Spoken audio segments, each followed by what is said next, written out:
I'm Kyle Mylan, and you need to watch my LinkedIn Lives because you're going to learn some shit, and sometimes I'm funny. We're here to talk about industrial sales, industrial marketing, technical sales. And on today's episode, we're going to talk about how to build trust, which is the most important aspect. Are you stepping up your sales game? It's almost the end of 2022.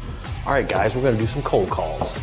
Hey, Bill, this is Kyle with Manufacturing Tribe, a Texas-based industrial sales and marketing company. On average, we create over 500 videos a year for our clients and write over 500 articles. Leave your comments in the comment section below. We will answer them when we come back. And if we don't have any questions, then I'm going to go on about my day. We'll be right back. Go to the YouTube channel, subscribe to it, please.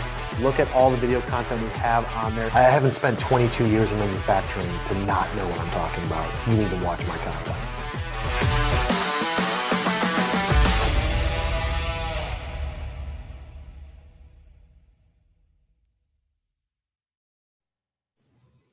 What is up, guys? I'm Kyle Mylan. It's Monday, and we're back with Ask Kyle show, where I'm going to answer your questions live. Whether you've commented those questions on YouTube, sent them over on LinkedIn, sent me direct message on LinkedIn, or sent them the proper way, which is send an email to askkyle@mfgtribe.com.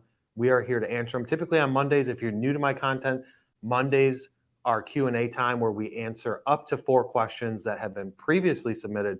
And then we also go through any live questions that you guys have, regardless of the topic, as long as it's about industrial sales, technical marketing. I always flip those. Industrial marketing or technical sales. Whether it's about that, ask your questions in the comment section. This show goes pretty quick. We got a new intro. Hopefully you guys like it. If you did, leave a blue thumb if you're on LinkedIn to give Laura some props for creating that. I think it's fire. You guys wanted something shorter. Laura said, I got you. Created this short 60-second intro, and now I'm here just rambling on, making sure that everybody gets in and all of our AV is set up. So we good to go, Laura? Good to go. All right, Laura's going to ask the first question. All right. The first question that we have today, can an IT graduate become a sales engineer? All right, can an IT graduate become a sales engineer? Yes.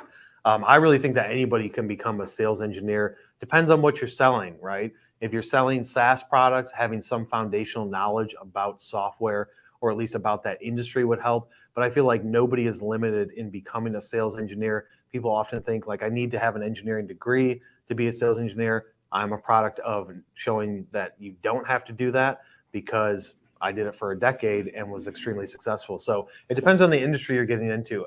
In my opinion, industry knowledge is more important than a degree. But I feel like sales engineering is a great field for most people to go into. If you're mechanically inclined, you can get into a lot of the industrial manufacturing sector. If you're more tech, being able to get into SaaS products, things like that, and software services, I think you can jump into it if you have the foundational sales knowledge or are building on it and have some sort of relevancy to the industry. So yes, yes, and more yes.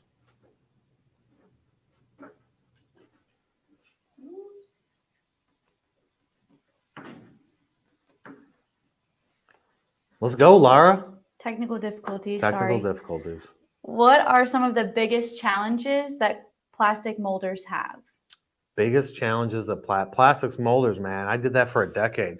I feel like the biggest challenges that plastic molders have is no different than anybody offering up manufacturing as a service. So whether you're a plastic molder, a tool maker, a machine shop, a thermoset, a urethane, anybody that's doing custom work where it's like, I've got the equipment, you've got a product, I'm going to make it for you for X dollars. The biggest challenge is actually having a marketing strategy in place. Most industrial companies don't have one.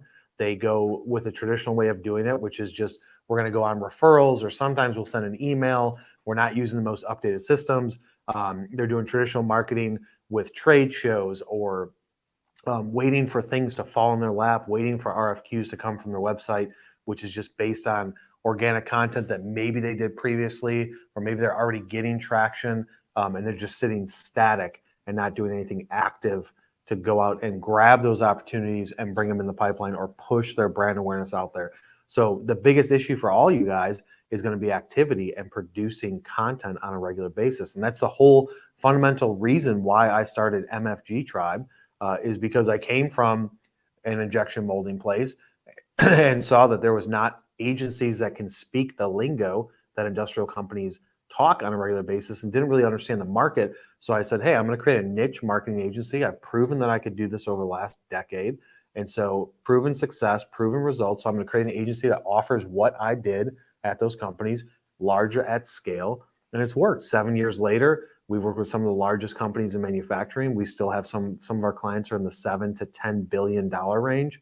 And we keep growing, and we're adjusting our strategies as new things come up and as old things don't work as well. So the biggest thing is getting out of your comfort zone. You need to go look at it from a standpoint of like what we're doing probably isn't working, I'd say, for the most part, regardless of what it is that you're doing. If you're asking that question, or if you're not getting the growth that you want to see on a monthly and quarterly and annual basis, then what you're doing is not working as well as it could. And partnering with somebody that understands this industry, that can put together a strategy of where you're looking at the website first, then going into content, then pushing out on social, and from a content standpoint, articles and videos, because videos is what works now. Getting creative with social, doing LinkedIn lives like this, having a strong, robust CRM system, doing email marketing, helping your sales team push leads through the pipeline and through the process efficiently, and leaving nothing left on the table and no stone unturned to where you're not forgetting people as they fall off. I mean, that's really the thing that's hindering the entire industrial industry for the most part, unless you're selling products. But yeah, I mean, the plastics guys are no different than anybody else. It's manufacturing as a service, and you guys need to change your strategy, and you need to change your focus to being more focused on digital and open up those pocketbooks, because $20,000 a year is not going to get you anything. If you're spending $120,000 a year on a sales guy and expect him to grow your business $2 million, then why not spend that money on a marketing agency as well, and then just have similar expectations and KPIs for that agency, and you'll see that it can be worth it if you pick the right partner. Bam. All right. The next question, what are the best methods for trade show follow-up? Best methods for trade show follow-up. Guys, don't forget to leave comments in the comment section. We haven't seen anything come through yet. And if you want your question, oh, Laura says we got one. If you want that question answered when we come back from commercial break, you better leave it in there now. So trade shows are back. They've been back most of this year. Everybody's loving it. IMTS was just last month. I was personally at a trade show at the end of August for a client. The best thing for trade show is that you have to understand that things take time. People think that you just go to a trade show, you have a lead. Let's say you get 50 leads from a trade show. You have a lead, and that person is going to close in the next week, 2 weeks, 3 weeks. It could take 6 months to 18 months to close that person, depending on what it is that you sell. But you have to understand, like, that person went and they saw a lot of people. So you got to be careful with your aggressiveness of hounding them on a daily, every 3-day basis, because they didn't just talk to you. You're not the only person that scanned their badge. You're not the only person that potentially have a solution for one of their problems. They talked to a lot of people, depending on how big that trade show was. So you have to be a little bit patient, but strategic with your follow-up. I mean, first thing you should do is send a follow-up email thanking them for their time. You should try and talk about some sort of conversation you had and put that in that email. Hey, we talked about this, wanted to see when I can get you on a call to do a discovery, want to see when we could talk about that project, set up a demo, whatever it is. But the key is don't lose faith if they don't respond. They are busy. They were just at a trade show. They left for a day, 2 days, 3 days, whatever it was. They had their entire work life disrupted, and they missed all of this activity while they were gone. So understand, when they come back week 1, they're still trying to play catch up from the previous week of things that they missed. Even if they're gone for a day, there's a lot of activity that these industrial people go through. And so you have to understand that it could take a few weeks till you get a response. Send them emails, give them phone calls, leave voicemails, send an email after your voicemail, connect with them on LinkedIn. You should have done that on day 1. You meet somebody, hey, nice to meet you. You have a qualifying conversation. They're interested in what it is that you have to offer. When you go back to your hotel room that night, send them a connection request on LinkedIn.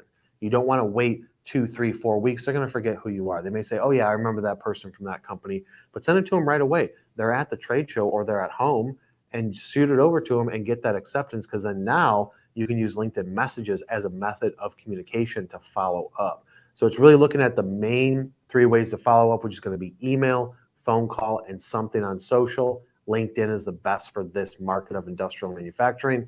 If you're in a different industry, then choose accordingly. But that's the way that I would follow up. And don't give up hope. Keep working these things. I've worked trade show leads for multiple years before I got anything back. That's where that CRM system is key to have in place. So you can say, hey, this person's on a nurture campaign. We had a good conversation. I can't get a hold of them. They're basically ghosting me, but I don't want them to forget about me. So I'm going to touch them once a month, once every couple months, and keep working it down. But never forget about those people, because you never know what could happen. All right. The last pre-screened question before we go to break. Why is it important to have technical articles produced? Okay, so why is it important to have technical articles produced? So technical articles, the importance of it, it's just content, right? At the end of the day, you need to be producing some sort of content. The way we always do it with our clients is because we understand half the people want to watch, half the people want to read. So we create content in technical articles and in video format. But if you're not creating articles, then what is it that you're doing on a monthly basis? You have to have consistency by creating content. There's only so many times that you can say, hey, wanted to follow up on that conversation we had without producing some sort of value. It's all about providing value first to either segue or take a cold contact into a warm opportunity, or just following up with people. Hey, haven't heard back from you in a while. We had this conversation. We just wrote this technical article a couple weeks ago. I thought you might get some value out of it. That's the best play. But if you don't have that article, then what are you going to follow up with? You can just say, hey, check out this thing on my website, check out this blog post from 2 years ago. So having a strong strategic technical article plan to say, I'm going to write articles, case studies, white papers, whatever it is, partnering with an agency like MFG Tribe. We have engineers on staff that write all of our clients' technical articles, and we do about 300 to 400 articles a year, whether it's a blog post, article, white paper, whatever it is, and we can get extremely technical. But lean on somebody like that to say, hey, here's what I do. Here's the audience I'm trying to go after. Can you develop a strategy, a content calendar for me? Execute on that, and then take over all of the publishing of that content and pushing it out there, because you got to produce something. I would say the importance of the technical article is the same of the importance of video. Video has more engagement. Everybody knows that. More people, I feel, want to watch something than read something, but you can't forget about both sides. So I would say the importance of technical content from an written standpoint is the same as technical videos that are going to be explaining something. Both of them are extremely important. And if there's nothing new that you do for the next 12 months, I would say, number one, create some content. And number two, step up your social game to get some eyes on all that content. Those are the 2 best things that you can start today, and it's not going to bust the budget. Was that it for the pre-written? All right, guys, we're going to go to a quick commercial break. It's only about, 60 seconds, Laura? It's only about a 60-second break. I think it's like 52 seconds. We're going to jump back in, so leave your comments in the comment section now. So LobbyFox is the first and the only company specifically focused on solving the extremely unique challenges that manufacturing facilities face at check-in. When a visitor enters your facility, one of the first things they're asked is, who are you? We then know the different things that you need to be supplied for your visitor. So one of the unique things about LobbyFox is right out of the box, the system is fully ready to go. By the time we ship it out, it's set up with all your safety videos, all your safety quizzes, and whatever languages that you need it in. So it's set up and ready to go. There's a lot of added benefits. Now you don't have to have people trained to deal with guests. You don't have to take that responsibility and put a person on it. So there's a tremendous amount of cost savings. There's a tremendous amount of time savings. And there's also that, the second chance to make a first impression. A proper visitor entrance really sets the tone for the visit.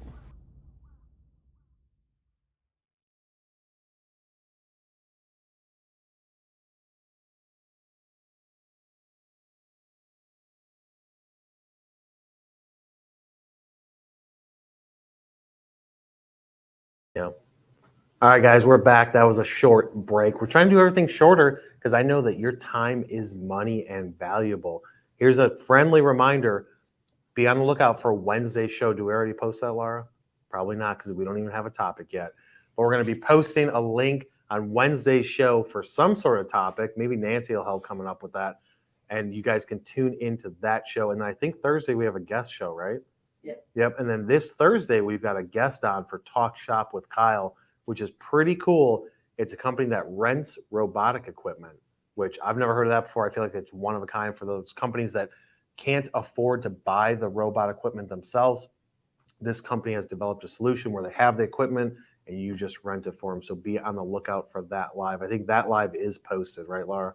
So Thursday's live is posted. Wednesdays will come as soon as we figure out what the heck I'm going to be talking about. Let's go to the one comment / question. Someone wants to know how to generate new RFQ in customized machines. Okay. You can't answer that. Who's that from? Someone named Sachin. Sachin. All right. How to generate RFQs for custom machinery. No different than how to generate RFQs for anything in industrial. You have to produce content. You have to have a list of people that are potential customers, potential leads that you have that you're working. So you need to reach out to them via social. You need to do email marketing. You need to try and generate content for your website. I mean, the list is on and on. I would first have to understand what is the baseline of your company. What do you guys currently have?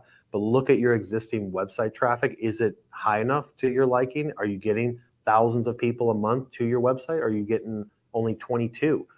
If it's 22, then you need to focus on getting traffic to your website, but maybe your website's not in the best shape to accept that traffic. So take a look at your website first. This is just a high-level strategy to answer this question. Take a look at your website. Make sure that if somebody comes to it, that they can get where they need to go, and that your RFQ is, as a call to action, is relevant on all the pages. Somebody can easily get to that contact us side of things. Then you need to focus on driving traffic, which is going to happen organically through optimizing your organic SEO. It's going to come through creating content. It's going to come through posting on social 5 days a week. Go back through all of my videos, and each one will tell you exactly what to do in different areas, whether it's email marketing, from a sales standpoint, cold calls.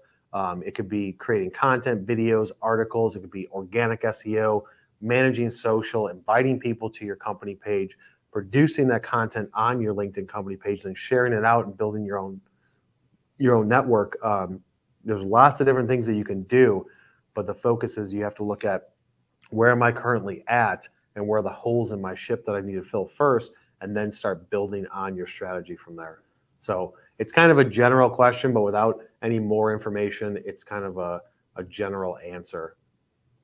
That's all questions we have. All right, guys, you guys aren't engaging today on a Monday, which I don't blame you. You probably got a lot of stuff to do that you didn't get done last week. So as another friendly reminder, be on the lookout for Wednesday's live. We're going to be talking about a technical sales or industrial marketing topic in depth. We'll go for about 20, 25 minutes. Then we'll go through a Q&A afterwards. You guys will get a lot of value for that.